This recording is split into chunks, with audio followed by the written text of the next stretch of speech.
We're planning for every scenario. The state of North Carolina is prepared. This is an evolving situation. 1 year ago, we had no idea what was coming. A new strain of coronavirus started spreading through the world and our community like wildfire. It got to the point where just doing everyday things was exhausting. The toll it's taken since then is unthinkable.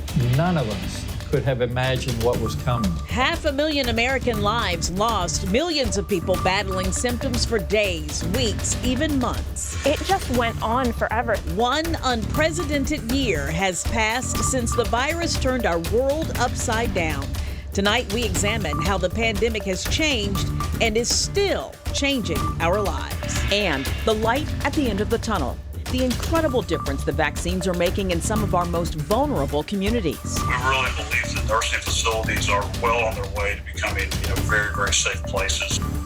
Our special newscast, COVID-19, 1 year later, starts right now.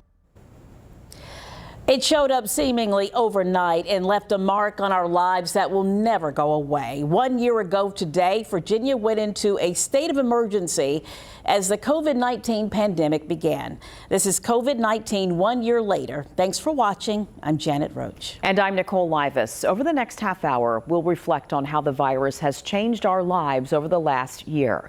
From taking a toll on our economy to sending our healthcare system into overdrive. How it's still changing our lives and our futures. But first, let's get you up to speed on where cases and vaccination efforts stand in our community. In Virginia, nearly 600,000 people have tested positive for this disease since our first confirmed case a little over a year ago. Sadly, almost 10,000 have died from it. That includes our family members, neighbors, coworkers, and friends. The numbers have been higher in North Carolina for months. Almost 900,000 people there have gotten the virus, and more than 11,000 people lost their lives. But we're turning a corner. It's been almost 3 months since the very first people in the U.S. got their COVID-19 vaccines. In that time, almost 950,000 Virginians have become fully vaccinated. That's 11% of the population. And more than 1 million people in North Carolina are fully vaccinated. That's about 11.5% of the population there. Now, while those numbers may sound high, they need to be higher. If you're eligible for a shot and haven't yet registered for it, here's how you can do that. In Virginia, call 877-829-4682. In North Carolina, call a vaccine provider in your area. And we have all of this information on 13newsnow.com/vaccine. And you can get there by scanning the QR code in the bottom right corner of your screen with your smartphone camera. It'll be up periodically throughout this newscast. The last year has been full of uncertainty, and even now, COVID-19 is still a new disease. We're learning new things about it every day, including the long-lasting effects it has had on so many people. They're called long haulers. Adriana D'Alba spoke to one woman who says 8 months later, she still deals with lingering symptoms.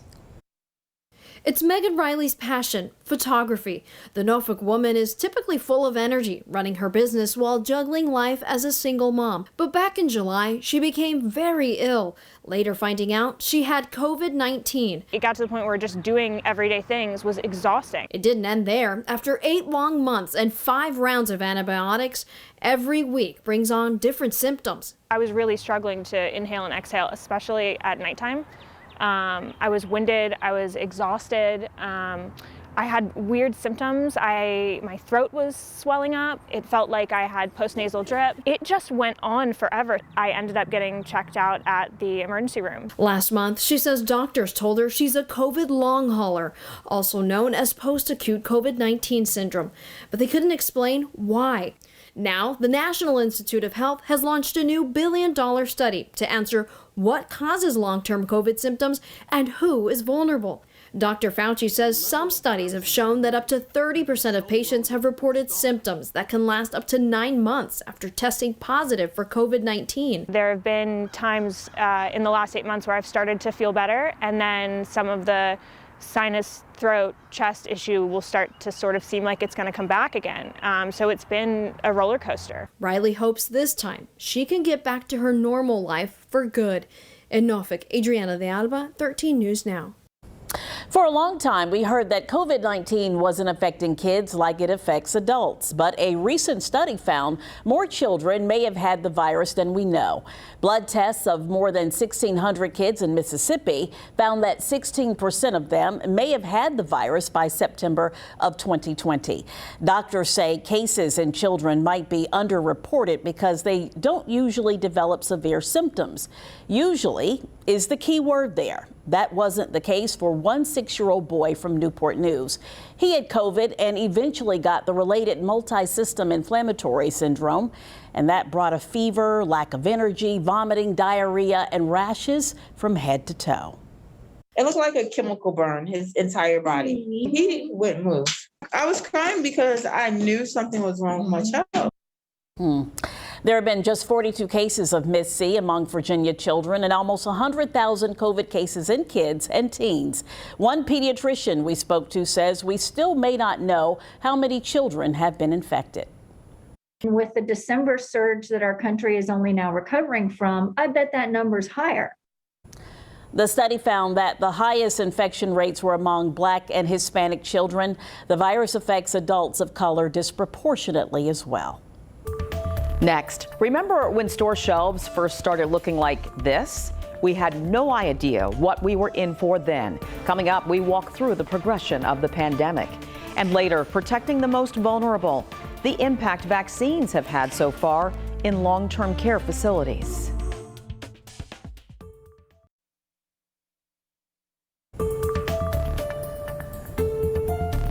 In January and February 2020, the new coronavirus was something of an abstract concept. It was spreading through parts of Asia and eventually the Western U.S., but far from home. It wasn't until March that we learned it was here in our area. David Allen looks at how it's progressed since then. On March 3rd, 2020, North Carolina confirmed its first case in Wake County. Just 4 days later, Virginia confirmed its first case, a Marine stationed at Fort Belvoir. The next week was nothing short of a whirlwind. On March 11th and 12th, major sports, the NBA, NHL, MLB, and March Madness canceled in the blink of an eye. It seemed incomprehensible at the time. On the 12th, 1 year ago today, Governor Ralph Northam declared a state of emergency due to the virus. There were just 17 confirmed cases in Virginia then. The next day, he ordered all public schools to close for just 2 weeks. By the 14th, just 1 week after Virginia's first confirmed case, its first virus-related death, a man in the Peninsula Health District. Fast forward 9 days, and things started getting serious. On March 23rd, Governor Northam ordered all non-essential businesses to close. He sent students and teachers home for the rest of the year, and he banned all gatherings of 10 or more people. Our world turned upside down in the span of one news conference. By March 30th, Virginia was under a statewide stay-home order. The next 2.5 months were bleak. Nearly 30,000 Virginians tested positive for the virus in that time, and almost 1,000 lost their lives to it. Hundreds of thousands of people lost their jobs. Then on May 15th, finally, a sign of progress. The Commonwealth entered Phase 1 of reopening. Within 6 weeks or so, Virginia was in Phase 3. Things weren't back to normal, not even close, but some businesses were up and running again. Over the next few months, though, cases kept climbing and fast. The holidays brought surges like we'd never seen before. Cases and deaths skyrocketed until December 11th and a shot of hope. The FDA issued emergency approval to the first COVID-19 vaccine. Pfizer's 2-shot vaccine started going into arms 3 days later. Now, 2 other vaccines are on the market, helping to protect people from this disease. What a look back. Well, as the number of people vaccinated goes up, the number of people getting sick and dying goes down. And we're still a long way from the end of the road, but 1 year later, we're headed in the right direction. Still to come, the tributes across Hampton Roads to the thousands of people who have lost their lives during this pandemic. And a doctor who spent the last year on the front lines recalls treating his first COVID patient. What was going through his head 12 months ago? This is COVID-19, 1 year later.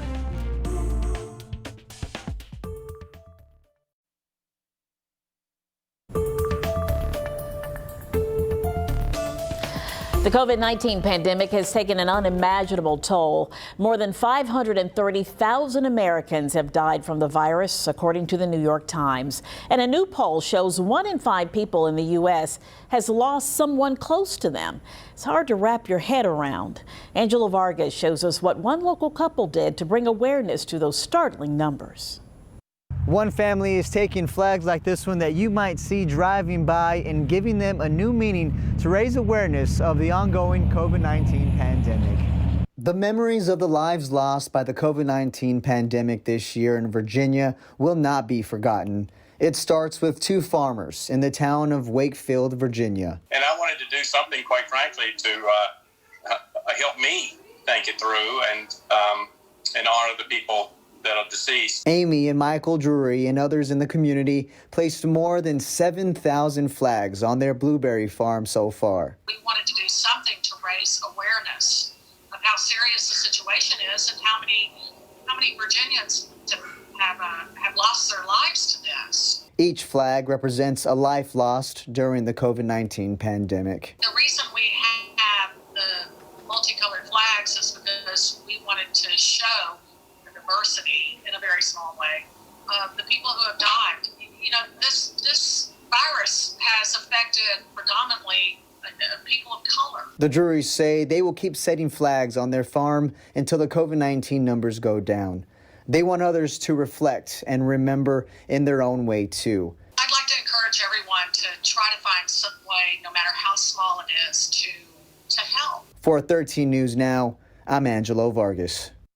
And Governor Northam has just declared Sunday, March 14th, as a day of prayer and remembrance for the nearly 10,000 Virginians we've lost to COVID-19. All flags will be half-staff, and Sunday marks 1 year since the first Virginian died from the virus. Long-term care facilities have been some of the hardest hit by COVID-19. In Virginia alone, they've been the site of more than 900 outbreaks, 30,000 cases, and 3,800 deaths. Vaccination efforts are underway right now to get the situation under control. Evan Watson shows us just how much the shots are helping. We do believe that there is that the vaccine is having an effect, and we hope that that will grow as time goes on. Nursing home vaccine clinics started on December 28th. In January, Virginia averaged 31 long-term care coronavirus outbreaks per week. In February, Virginia averaged 14 outbreaks per week. Nursing facilities are well on their way to becoming, very, very safe places. Leaders in the senior care industry say they expect fewer and fewer COVID-19 outbreaks in March and April, thanks to the efficacy of the vaccine. We just want the case numbers down, and we want these facilities safe for the families to be able to come back in as soon as possible and to visit. Consulate Healthcare of Norfolk is the only long-term care facility in Hampton Roads to report an outbreak with more than 5 deaths in 2021. They reported the outbreak to the Virginia Department of Health on January 13th. 54 people have tested positive and 6 have died. Public health leaders are aiming for herd immunity to curb future outbreaks. To really beat the pandemic, we have to have the entire community, at least 75% of the individuals, take that vaccine. The Virginia Department of Health says every skilled nursing facility has completed first and second dose clinics, and most assisted living facilities have completed their clinics. They're collecting data on how many staff members have received the vaccine in Norfolk. Evan Watson reporting for 13 News Now. Another promising sign of progress, North Carolina is now allowing indoor visitation at care facilities in most circumstances. This is possible because so many people are getting vaccinated. And for the last year, doctors, nurses, and other hospital employees have seen some of the worst of the pandemic, some of the worst that it has to offer. And they've been on the very front lines as the sickest patients turn to them for help. Dana Smith caught up with one doctor at Riverside Health System who recalled treating his first COVID patient. I remember vividly, Dana. It was a patient, he was in his mid-60s, and he had just flown back from Florida from a golf tournament. Riverside Health System doctor Charles Phillips saw his first COVID-19 patient back in March 2020. This is back at the very beginning now. He had already had a mask on, he had gloves on, and I looked at him, I'm like, why are you wearing all this? And 5 days later, the first COVID-19 nasal swab test at his practice came back positive. From there, things only got worse. Dr. Phillips said cases continued to increase and his usual patients canceled appointments, for fear of contracting the virus at a medical facility. I see at least 30 plus patients a day. And by the time end of March, 1st of April, I was down to seeing, if I was lucky, 6 or 8 a day. And that lasted for almost that entire month. He said this past year has not been easy for a lot of people. Over the course of the pandemic, Dr. Phillips said Riverside has treated 7,400 people for COVID-19 infections. He said vaccines are helping, but the way out of this pandemic is to continue to wear masks and social distance. And until we do this, this is going to we're going to continue to see these numbers, and we're going to continue to see deaths. And Dr. Phillips says right now about 50 people get inpatient treatment for COVID at Riverside facilities each day. That's down from a peak of more than 100 in January and February. So many of us have struggled financially during this pandemic. Unemployment hit record levels. The nationwide rate was almost 15% last April. Important industries in our area, such as tourism and hospitality, also took a hit. Eugene Daniel introduces us to a small business owner on the Outer Banks who hopes brighter days are ahead. Derek Wineland runs Mom's Sweet Shop in Kill Devil Hills and depends on travelers. It's an eclectic shop. He and his wife also host an Airbnb above the store, and spots are already booked into the summer. With tourists here right now, you can just imagine what it's going to be like once the real season is actually here. Wineland thinks it's a sign of what's to come. More people are getting vaccinated, and overall fewer are catching COVID-19. The travel bug may be going around. The early booking projections for the summer and spring are strong. The Outer Banks Visitors Bureau said hotels and restaurants are still recovering, a trend seen across Hampton Roads according to the ODU Draga Center. But it's been a banner year for vacation rental homes. Until we have most people with protection in the country, it's still not quite safe to really move about like we were doing before. Dr. Tyson Bell, critical care and infectious disease physician at UVA, cautions against taking that vacation just yet, even if you're fully vaccinated.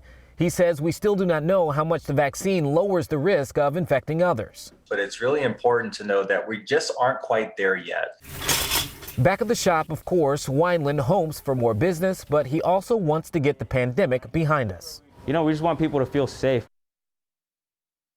And the CDC recommends against non-essential travel, no matter your vaccination status. If you do travel, get vaccinated 2 weeks before if possible. And if you can't, get a COVID test and stay home if it's positive. Wear a mask and avoid large gatherings and crowds. Next, we'll end things on a lighter note and a return to normalcy that's not far off when you can enjoy outdoor live music in person.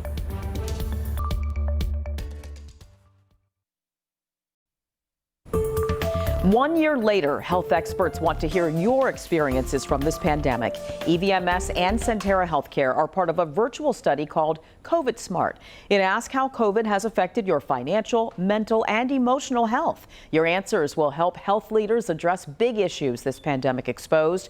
We have a link to the survey on 13newsnow.com. Search COVID Smart, all one word. 1 year into this pandemic, with weather getting warmer, many of us are longing for days of sitting outside and enjoying some live music. Fortunately, that's not far off in Norfolk. A new COVID-safe event venue is about to open. Alex Littlehale shows us what to expect. In the bustling streets of downtown Norfolk, a new sound is arriving to an otherwise quiet patch of grass. Well, people are hungry for live art. And I think this is really giving the community a little beacon of hope, right now, that I think everybody in the arts community needs. Steps away from Granby Street and the Scope Arena, a new COVID-safe event space comes to the corner of East Charlotte and Bank Streets this April, changing the traditional idea of a packed house. Building a brand new venue in the middle of COVID is not an easy feat. This empty space will soon hold an enclosed tent and stage for live music, entertainment, and more. Space that can normally hold thousands will only allow for 250 for social distancing. Well, there hasn't really been a limit previously on capacity, right? Because we weren't in COVID. Other precautions like hand sanitizing and paperless ticket sales are being taken too. We'll have pod seating so that there'll be 2s or 4s, set up different chairs. We will follow CDC's guidelines where everyone will be required to wear a mask. Diana Starkey with the Virginia Arts Festival says they'll take any number they can get when it comes to a live audience. Who knew that 250 would have been considered a really large number, but we're really happy for it, for sure. Because any music is better than no music, and any change is worth it for a return to normal. Oh, I hear wonderful live music and people clapping, the audience thrilled. Well, mark this date, April 12th. It's just a month away. That's when the first performance is set to happen at the venue. We have more info on 13newsnow.com. Just type COVID safe venue in the search bar.